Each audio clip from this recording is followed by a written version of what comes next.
どうも、ワンピースの謎と仮面 YouTuber、ゆでてなんぼのゆでろんです。ありがとうございます。いいね、チャンネル登録してね。今回考えたいのは最終章の構造です。最終回はいつなのか、最終巻は何巻なのか、ワンピースは何話で発見されるのか、そうした最終章の構成を話数の理論から考えていきます。話数の理論とは、話数には意味があると考える理論で、1、類似話数。こちらの動画でも考えたように、似た数字にはつながりがあると考えます。2、反転話数。話数をひっくり返した数字にも何らかのつながりがあると考えます。3、語呂合わせ。数字を日本語で読む語呂合わせは内容を表していそう。これらの話数の理論は迷子をやっていますが、そこでは一定のつながりを見出せました。例えば、わかりやすいのは太陽の神ニカが現れた1044話です。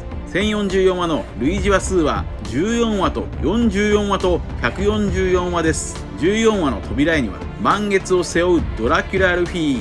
そこはなぜか日本の瓦屋根の上です。一方1044話でルフィは鬼ヶ島で満月を背負って変身した。次に44話ではパティが神様だと3回言っています。3=3、太陽の神様だ。次に144話の扉絵には太陽の神ニカに似ている遺跡、そしてヒルルクの桜が完成した。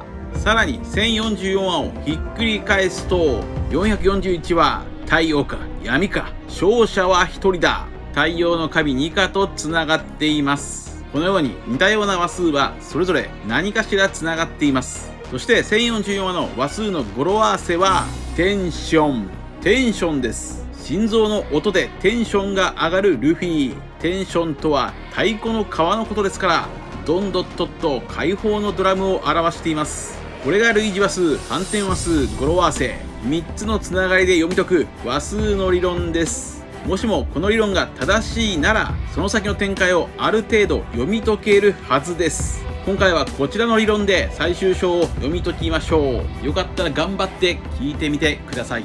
一緒に考えていきましょう。よろしくお願いします。ただし最新話をまだ見ていない人は多いネタバレを含む内容です。またこういった非公式な予測を知ることによってワンピースを今後読む楽しみが損なわれるという人は今すぐ動画をストップさせてください。よろしいでしょうか。いきましょう。まず最終章で考えるべきポイントは2つあります。1つは白ひげのセリフ。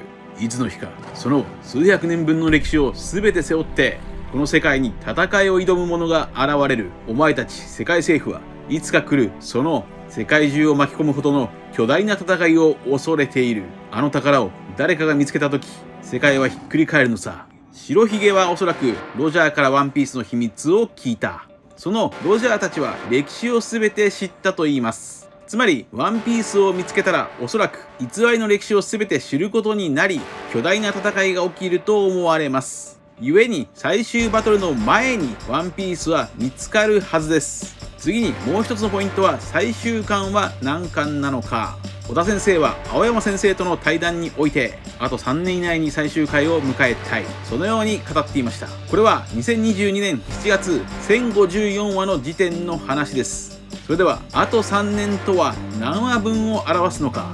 これは2つのパターンが考えられます。現在のワンピースは1年間で3巻発行されています。しかしコロナ前は1年間で4巻発行されていました。つまり小田先生はどっちのパターンで3年分を想定しているのか。仮に1年で3巻の発行ペースを想定しているなら、最終巻はおそらく114巻でしょう。114巻の語呂合わせはワンピース。4は中国語でスーと読みます。そして114巻が最終巻なら最終回は1157話でしょうか。1157話の類似話数、1057話のタイトルは終幕。ワノ国編の終幕でした。こことつなげてくるのか、もしくは1年間で4巻の発行ペースを想定して発言したなら最終巻は116巻でしょうか。116巻の語呂合わせはヒーローでしょうか。ヒーローになりたくないルフィが結果的にヒーローになる。最終回をピンポイントで読み解くには今はまだ難しいです。続いてはルフィたちの最終章の航路とワンピースを発見する回がどこなのか考えましょう。まず直近で内容を予測できそうな話は1096話でしょうか。1096話の語呂合わせはドクロ。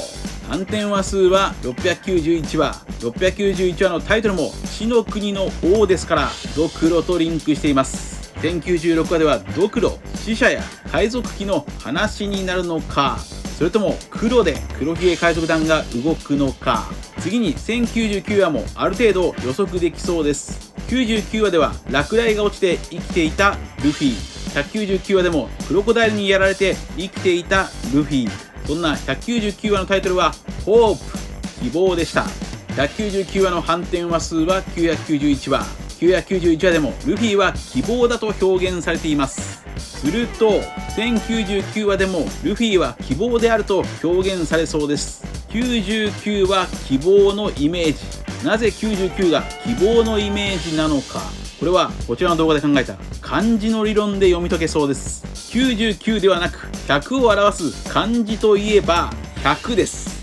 この100という漢字から1を引くと白という漢字になります。このことから99とは白という意味があるとウィキペディアに掲載されています。99イコール白。ルフィ曰く白とはドーン、夜明けだという。つまり99イコール白、夜明け。99話では落雷がルフィに落ちても生き残ってドーン、夜明け。199話では太陽からルフィが現れてドーン、夜明け。991話ではドレイクがルフィに希望を感じてドーン、夜明け。つまり1099話ではルフィの希望や夜明けが表現されるでしょう。その次に気になるのは1106話です。1106話は116話に対応しそうなので1106話ではエルバフに到着していそうです。そして1111話にも注目しましょう。1111話の語呂合わせはジョイボーイ。ジョイボーイ1話語呂合わせでは棒と読むそうです。1111話がジョイボーイ回か。1111話の類似話数111話の語呂合わせは1が3つで秘密です。1111話のタイトルも秘密犯罪会社。ジョイボーイの秘密がエルバフで語られるのか。エルバフには太陽の首都復活のお祭り冬至祭があります。次に1113話と1114話にも注目しましょう。1113話と1114話の語呂合わせはどちらもワンピース。110巻1113話から1114話がワンピースの回なのか、もしも最終回が114巻1157話なら確かに110巻1113話から1114話あたりでワンピースを発見しそうです。しかし最終回が116巻から少しワンピースを発見するのが早いかもしれません。するとワンピースを見つける回の本命は111巻1127話でしょうか。これは8年以上前考察本に投稿していた時代に考えた語呂合わせ。1127話一つなぎの代表ワンピースを表すのが1127話だと3年前の動画でも考えています。こちらです。292話には島の半分が飛んでしまった日付が記されています。それは開園歴1127年11月16日です。開園歴1127年11月16日の語呂合わせは一つなぎ、陰々と轟く。一つなぎ、陰々と轟くでしょう。陰々とは鐘の音のことで、これが轟く、鳴り響くということです。これはルフィの16天章にも通じるイメージです。ここに一つなぎが登場しました。111巻1127話がワンピース回なのか、111巻の語呂合わせも秘密です。次に注目したいのは113巻1142話です。1142話の類似話数は42話と142話と1042話です。42話ではルフィが海賊旗を描く。142話でも海賊旗が登場。1042話ではルフィが死んだ。つまり1142話でも死人が現れそう。それは海賊旗ジョリー・ロジャーか、死人のロジャーが1142話に登場するのか。そしてさらにその次の次1144話はニカの回でしょう。1144話の類似話数1044話は太陽の神ニカの回です。そして反転話数は441話ですから、1144話ではルフィ VS 黒ひげ開花、もしくは世界の闇ルフィ VS イム様なのか。以上です。今回は最終章のプロットを話数の理論で考えてみました。考察は当たるも八卦、当たらねば雷鳴八卦なのでご容赦ください。